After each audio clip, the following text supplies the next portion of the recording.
और जब भोले बाबा को दूल्हा बनाया गया तो भूत प्रेत रहे आज देखा, कहने लगे, नांदिया कहने लगा सुनो भोले बाबा, जब दूल्हा बनाया जाए ना तो हल्दी लगाई जाती है, लेकिन तुम्हारे कैलाश पर्वत पर तो कुछ भी नहीं है। भोले बाबा बोले ऐसे कैसे कुछ नहीं। भोले बाबा दौड़ करके गए शमशान घाट में, मुर्दों की जली हुई राख पड़ी, उठाई पूरे शरीर से लगा ली। बताओ और कुछ? बोले हाँ, जब दूल्हा बनाया जाए ना तो सर पर सहरा भी लगाया जाता है। बोले और? भोले बाबा की लंबी लंबी सी जटाएं थी, जटाओं का जूड़ा लगाया, एक बड़े फन का नाग लिया, उसमें लगा करके और नाग ने सीधा फन कर लिया।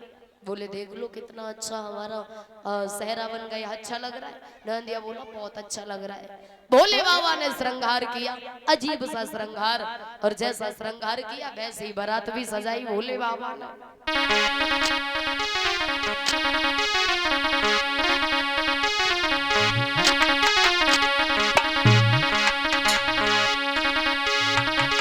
कि हल्दी चढ़वाने के बदले और तन भस्म रमाई लई भोला।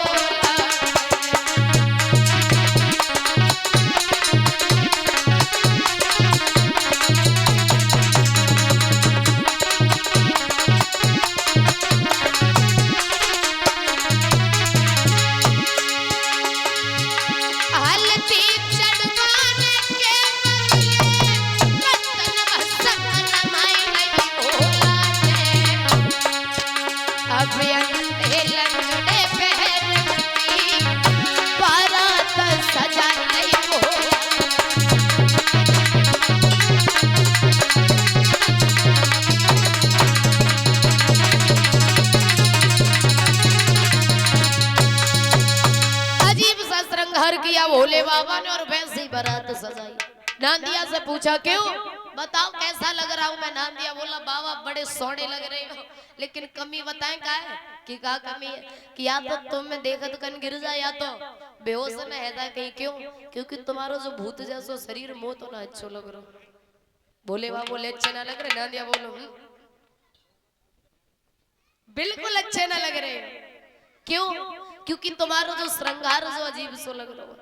भोले बाबा बोले कोई बात नहीं, हमारा यही श्रृंगार है, हमें तो यही अच्छा लगता है। अगर गिरजा को शादी करनी होगी तो करे, नहीं करनी होगी तो मत करे, कोई जबरदस्ती नहीं है। और ना तो हमारा मन है शादी करने का। हाँ, वो तो देव ऋषि नारद पीछे पड़े हैं इसलिए मैं कर रहा हूँ। आज सभी देवता लोग आए और चल देते हैं भोले बाबा बारात लेकर के। जितने भी देवता थे ना सब आगे आगे जा रहे हैं, और जितने भूत प्रेत थे सब पीछे पीछे। भोले बाबा बीच में नांदिया पे बैठ के जा रहे थे। इधर जैसे ही देखा गांव के लोगों ने कि बारात आ रही है तो दौड़े, और आज भी दौड़ते, अगर किसी की शादी हो तो दौड़ते हैं दूल्हा देखने के लिए, जरा देख के है कैसा है देखते। तो जैसे ही दौड़े भाग दूल्हा देखने के लिए, तो सबसे आगे देवताओं का राजा इंद्र आ रहा था। और जैसे इंद्र को देखा तो गांव के लोग बोले पहाड़ी महाराज हेमांचल तुम्हारे तो भाग्य खुल गए, इतना अच्छा दूल्हा। और जैसे ही कहा कि इतना अच्छा दूल्हा, तो देवराज इंद्र बोले क्षमा करना, मैं दूल्हा वूल्हा नहीं, बाराती हूँ, बारात में आया हूँ, दूल्हा देखना है, पीछे जाओ पीछे। हाँ, और जैसे ही कहा कि पीछे जाओ, आज पीछे आए। पीछे से आ रहे थे विष्णु भगवान। विष्णु भगवान भी देखने में बड़े सुंदर लग रहे थे। और जैसे ही विष्णु जी को देखा तो गांव के लोग बोले भारी महाराज हेमांचल तुम्हारे तो भाग्य खुल गई, इतना सुंदर दूल्हा, इतना सुंदर दूल्हा तो गांव में किसी का नहीं आया। विष्णु भगवान बोले ना ना ना, मैं दूल्हा वूल्हा नहीं हूँ, मैं बाराती हूँ, दूल्हा देखना है पीछे आओ, इतना अच्छा दूल्हा है, इतना सुंदर है, एक बार देख लोगे तुम्हारी नजर नहीं हिलेगी। तो गांव के लोगों ने एक मन में बात सोची कि जिसकी बारात इतनी अच्छी है उसका दूल्हा कितना अच्छा होगा। दूल्हा देखने के लिए दौड़े। इधर भोले बाबा को जब पता चला कि गांव के लोग हमें देखने के लिए आ रहे हैं, तो भोले बाबा सीधे बैठे थे नांदिया में, तो मुंह घुमा के बैठ गए नांदिया की पूंछ की तरफ मुंह करके। और जब बैठ गए और जैसे ही देखा तो देव ऋषि नारद बोले बाबा क्या कर रहे हैं? क्यों? क्योंकि वैसे तुम बड़ा सुंदर लग रहे थे, अब पीछे मुंह करके और बैठ गए। बोले नारद तुम न जानो, अगर किसी ने देख लिया ना तो हमें तो ना लग रहा कि हमारी शादी होगी। इसलिए आज जब भोले बाबा पहुंच गए भोले बाबा जब पहुंचे और देखा महाराज हेमांचल ने की भूत प्रेत की बारात लेके आए हैं भोले बाबा, तो मन में विचार करने लगे हमने तो बड़े सुंदर सुंदर पकवान बनवाए, भोजन बनवाए, लेकिन ये भूत प्रेत क्या जाने भोजन करना। अहंकार किया, मन में घमंड किया, और जब घमंड किया मेरे भैया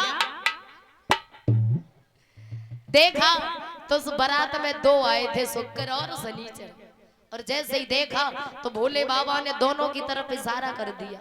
अब दोनों चिल्लाने लगे बाबा भूख लगी है, और जैसे का भूख लगी है आज भोले बाबा महाराज हेमांचल से कहने लगे सुनो ऐसा करो, ये तो हमारे साथ जो आए हैं ना ये बहुत खाते हैं, इन्हें भूख लगी है कुछ खाने के लिए दे दो। महाराज हेमांचल बोले बिल्कुल क्यों नहीं, चलो। मेरे भैया आज दोनों को पकड़ के लेके गए, रसोई से बाहर बिठा लिया, भोजन लेकर के आए, रखते हैं थाली, मुंह फेरते हैं, दोबारा देखते हैं कुछ है ही नहीं। पहले तो 5-5 पूड़ी रखी, फिर 10-10 रखी, फिर तो ढला रखे, और जब वो भूख ना मिटी तो उठाए और रसोई में बंद कर दे, बोले जब तुम्हारा पेट भर जाएगा जब बाहर निकल रही हो। थोड़ी समय के बाद में पूरी रसोई का खाना खा गए, लेकिन चिल्ला फिर भी रहे हमें भूख लगी है। महाराज हेमांचल समझ गए, भोले बाबा के पास में पहुंचे और बोले बाबा क्षमा करना, मैंने घमंड किया, ये भूत प्रेत क्या जाने खाना, बहुत बड़ी बात की मैंने, इसलिए मुझे क्षमा कर दो, और जो तुम्हारे ये 2 घड़ है ना इन्हें तुम ही संभालो, क्योंकि सारा खाना खा गए लेकिन चिल्ला फिर भी रही है भूख लगी है। आज भोले बाबा ने दोनों को बुलाया, दोनों को 2.5 पत्ते तुलसी के खिलाए, दोनों की भूख शांत की। आज गिरजा की सखियां गिरजा के पास में पहुंची और एक बात कही, गिरजा सुनो, भोले बाबा तो देखत को ना बनाओ भूत लगे, क्यों, क्योंकि मुंह ऐसो लग रहा तो ये 4 दिन को है, तासो तुम मना कर दो, भोले बाबा के साथ शादी न करो। गिरजा बोली पागल होगा, क्यों, बोली गिरजा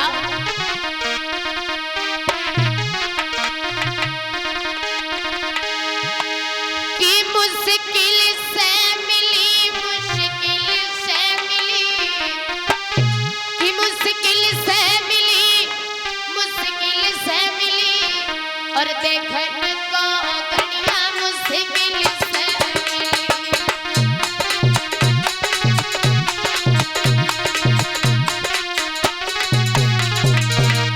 बोलिए गिरजा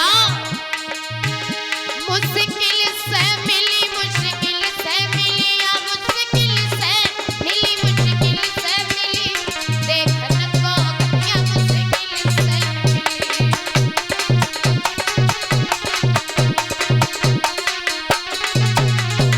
सुनो रूठ जाए जाए सब परिवारी, हाँ रूठ जाए जाए सब परिवारी,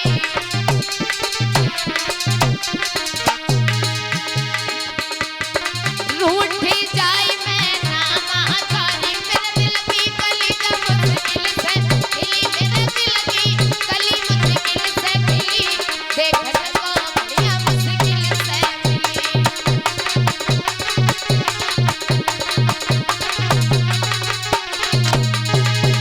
मुश्किल से मिली, हाँ मुश्किल से मिली, मुश्किल से मिली, मुश्किल से मिली, देखने को बढ़िया मुश्किल से मिली।